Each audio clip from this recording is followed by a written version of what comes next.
Assalamualaikum warahmatullahi wabarakatuh.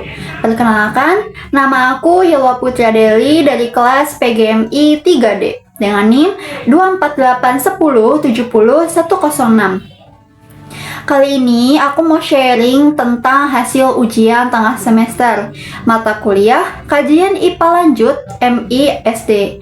Materinya seru banget karena banyak nyambung sama kehidupan sehari-hari kita. Nomor pertama, bayangin siswa kelas 5 lagi observasi di halaman sekolah. Terus mereka nemuin semut, rumput, capung, bunga kertas, cacing, sampai jamur di kayu lapuk. Nah, dari kegiatan sederhana itu, guru bisa ngejelasin konsep keanekaragaman hayati di tingkat jenis atau spesies. Siswa diajak mengamati perbedaan bentuk dan fungsi setiap makhluk hidup, biar mereka paham kalau tiap organisme punya peran dan keunikan sendiri. Dari situ juga bisa dilihat betapa kayanya lingkungan di sekitar kita. Misalnya, kalau diurutkan dari jumlah spesies terbanyak, yaitu semut, serangga, jamur, rumput, cacing, dan terakhir bunga kertas. Serangga jelas paling banyak karena bisa hidup di berbagai habitat. Sementara bunga kertas cuman punya sedikit variasi jenis. Nah, lanjut ke soal nomor 2 tentang adaptasi tumbuhan. Tanaman lidah mertua punya daun tebal, keras, dan berlapis lilin. Fungsinya buat ngurangin penguapan air. Makanya tanaman ini cocok banget hidup di daerah panas dan kering. Sedangkan bayam, daunnya tipis dan lebar supaya bisa nyerap cahaya matahari sebanyak mungkin untuk fotosintesis. Jadi, bayam cocok di tempat lembab atau basah. Kesimpulannya, lidah mertua lebih efisien nyimpan air, sedangkan bayam unggul dalam pertumbuhan cepat di lingkungan lembab. Nomor ketiga, tentang adaptasi hewan. Burung elang punya cakar kuat dan tajam buat mencengkeram mangsa, cocok untuk hidup di darat. Nah, kalau burung itik, itu kakinya berselaput buat berenang di air. Sementara burung pelatuk punya kaki yang bisa mencengkeram batang pohon. Pas banget buat kehidupan di hutan. Nah, setiap bentuk kaki itu hasil adaptasi biar hewan bisa bertahan di habitatnya. Pada soal nomor 4 itu membahas fenomena blooming algae, yaitu ledakan pertumbuhan alga di perairan karena kelebihan nutrien dari limbah pupuk, sabun, atau deterjen. Nah, akibatnya cahaya matahari nggak bisa masuk ke air, tumbuhan air susah fotosintesis, dan oksigen di air berkurang drastis.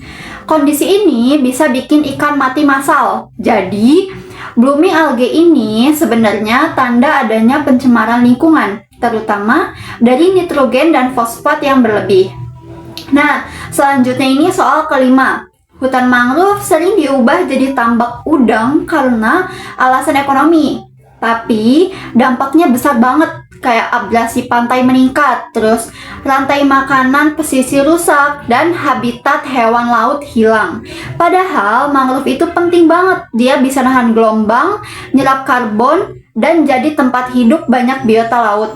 Solusi terbaiknya adalah silvofishery, yaitu tambak ramah lingkungan yang tetap mempertahankan sebagian area mangrove. Jadi, keuntungan ekonomi jalan, tapi ekosistem juga tetap terjaga. Berikutnya itu soal ke-6 tentang fungsi usus. Dulu banyak yang ngira kalau usus buntu itu nggak berguna, padahal sebenarnya penting banget loh. Usus buntu jadi tempat penyimpanan bakteri baik yang bantu menjaga keseimbangan mikroorganisme di pencernaan. Kalau kita sakit atau diare, bakteri baik di usus bisa hilang, tapi nanti bisa dipulihkan lagi dari cadangan di usus buntu. Guru bisa jelasin ke siswa pakai perumpamaan sederhana nih. Misalnya, usus buntu itu kayak lemari penyimpanan bibit tanaman di rumah. Kalau tanaman utamanya mati, kita masih punya bibit cadangan buat ditanam lagi. Seperti itu. Selanjutnya adalah nomor 7 tentang kapasitas paru-paru manusia. Andi yang lebih pendek pasti punya kapasitas paru-paru lebih kecil dibandingkan Budi yang lebih tinggi. Karena itu, udara yang ditiup Andi lebih sedikit, tekanan udaranya juga lebih lemah. Jadi, meskipun jaraknya sama, Budi bisa lebih cepat memadamkan lilin karena tekanan udaranya lebih kuat. Selanjutnya nomor 8, ada jaring-jaring makanan. Contohnya, tanaman kacang-kacangan itu dimakan oleh ulat bulu. Dan ulat bisa dimakan oleh burung pipit. Nah, ulat bulu juga bisa dimakan oleh laba-laba sebagai predator.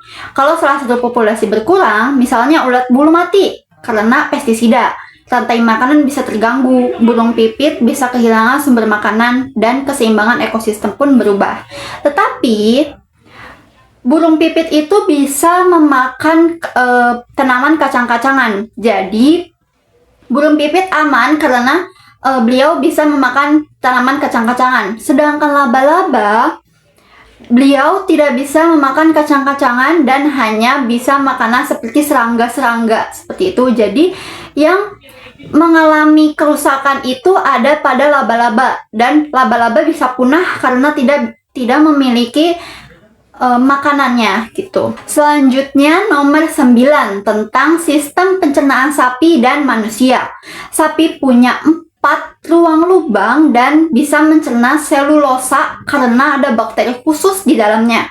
Sedangkan manusia cuma punya 1 lambung dan nggak bisa mencerna selulosa. Itulah kenapa sapi bisa makan rumput terus. Sementara manusia butuh makanan yang lebih beragam seperti karbohidrat, protein, dan lemak. Dan yang terakhir, soal ke-10, kegiatan pembelajaran menjaga air di sekolah. Kegiatan ini dimulai dari diskusi ringan tentang dari mana air yang kita pakai berasal dan kemana perginya setelah digunakan. Lalu, siswa diajak observasi keliling sekolah untuk mencatat penggunaan air, mencari yang terbuang percuma seperti keran bocor atau selang yang dibiarkan mengalir. Setelah itu, mereka membuat laporan kecil dan poster hemat air untuk ditempel di sekitar sekolah. Di akhir kegiatan, siswa diajak refleksi, menulis atau menggambar kebiasaan apa yang bisa dilakukan di rumah untuk menghemat air. Nah, nilai yang bisa ditanamkan dari kegiatan ini adalah yang pertama, tanggung jawab terhadap penggunaan sumber daya alam. Yang kedua, kepedulian terhadap lingkungan. Yang keempat, kerjasama dalam menjaga fasilitas sekolah. Kegiatan sederhana kayak gini tuh bisa banget menumbuhkan kesadaran nyata bahwa air itu berharga dan harus dijaga bersama. Baik, terima kasih. Itu adalah jawaban dari soal UTS mata kuliah kajian IPA lanjut MISD. Saya Hilwa Putra Deli, terima kasih. Wallahul muwaffiq ila aqwamit thoriq. Wassalamualaikum warahmatullahi wabarakatuh.